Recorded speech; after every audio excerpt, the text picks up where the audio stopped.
जिसका हमें था इंतजार वो शुभ घड़ी आ गई, होकर शेर पर सवार मैया मेरी आ गई। श्री मंदिर के सभी भक्तों को चैत्र नवरात्रि की ढेर सारी शुभकामनाएं। संपूर्ण भारतवर्ष में नवरात्रि का त्योहार बड़े ही धूमधाम से मनाया जाता है। नवरात्रि के 9 दिनों में माँ दुर्गा के अलग अलग रूपों की उपासना की जाती है। माँ दुर्गा के भक्त माता रानी को प्रसन्न करने के लिए विधि विधान के साथ व्रत भी रखते हैं।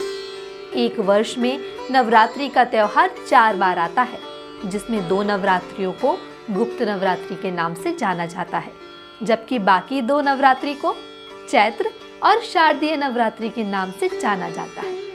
आज के इस नवरात्रि विशेष वीडियो में हम ये बताएंगे कि चैत्र नवरात्रि और शारदीय नवरात्रि में मुख्य अंतर क्या है। दरअसल चैत्र नवरात्रि चैत्र माह के शुक्ल पक्ष की प्रतिपदा को मनाई जाती है। ये नवरात्रि ज्यादातर उत्तरी और पश्चिमी भारत में धूमधाम से मनाई जाती है। इसके अलावा लूनी सोलर कैलेंडर के अनुसार ये त्योहार हिंदू नव वर्ष की शुरुआत में भी मनाया जाता है। वहीं मराठी लोग इसे गुड़ी पड़वा और कश्मीरी हिंदू इसे नवरे के रूप में मनाते हैं। इतना ही नहीं, आंध्र प्रदेश, तेलंगाना और कर्नाटक में हिंदू इसे उगादि के नाम से भी जानते हैं। चैत्र नवरात्रि से जुड़ी एक पौराणिक कथा के अनुसार चैत्र नवरात्रि के प्रथम दिन ही आदि शक्ति पृथ्वी पर प्रकट हुई थी और ब्रह्मा जी से सृष्टि की रचना के लिए कहा था।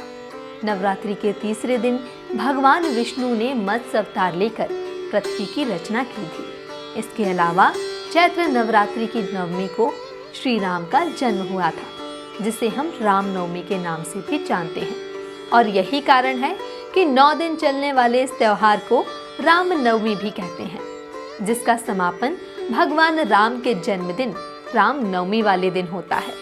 ऐसे में धार्मिक दृष्टि से चैत्र नवरात्रि का हिंदू धर्म में बहुत बड़ा महत्व है।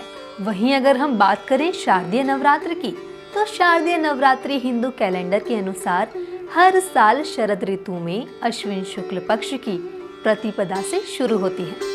इस नवरात्रि को उत्सव की तरह मनाने के पीछे 2 प्रमुख पौराणिक कथा बेहद प्रचलित हैं। पहली पौराणिक कथा के अनुसार महिषासुर नाम का एक राक्षस था, जिसने ब्रह्मा जी को प्रसन्न करके वरदान मांगा कि दुनिया में कोई भी देव, दानव या धरती पर रहने वाला कोई भी मनुष्य उसका वध ना कर पाए। ब्रह्मा जी से आशीर्वाद प्राप्त कर महिषासुर आतंक मचाने लगा, जिसके आतंक से त्रस्त होकर शक्ति के रूप में माँ दुर्गा का जन्म हुआ। माँ दुर्गा और महिषासुर के बीच 9 दिनों तक घमासान युद्ध चला और 10वें दिन माँ दुर्गा ने महिषासुर का वध कर दिया।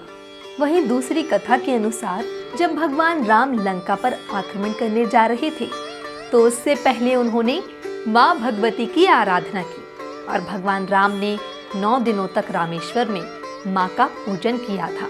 उनकी भक्ति से प्रसन्न होकर माँ ने उन्हें जीत का आशीर्वाद दिया।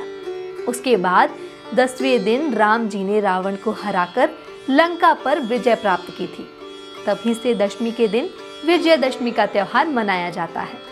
अगर चैत्र और शारदीय नवरात्रि में माँ दुर्गा के 9 स्वरूपों की उपासना की बात करें, तो माता रानी की पूजा अर्चना दोनों ही नवरात्रि में माँ को प्रसन्न करने के लिए एक ही तरीके से की जाती है। इसमें भक्तगण व्रत, कन्या पूजन और हवन करके माँ के 9 दिन 9 स्वरूपों की भक्ति भाव से पूजा अर्चना करते हैं। कहा जाता है कि नवरात्रि के पावन मौके पर सच्चे मन से की गई पूजा का फल माता रानी अपने भक्तों को अवश्य प्रदान करती हैं। तो यह था चैत्र नवरात्रि और शरद नवरात्रि में अंतर। आज के लिए बस इतना ही। मिलते हैं एक नए वीडियो के साथ, जिसमें हम जानेंगे कि इस बार चैत्र नवरात्रि कब से शुरू हो रही है और नवरात्रि में किन किन बातों का विशेष ध्यान रखना चाहिए। तब तक के लिए नमस्कार। माता रानी आपको और आपके परिवार को हमेशा खुश रखें।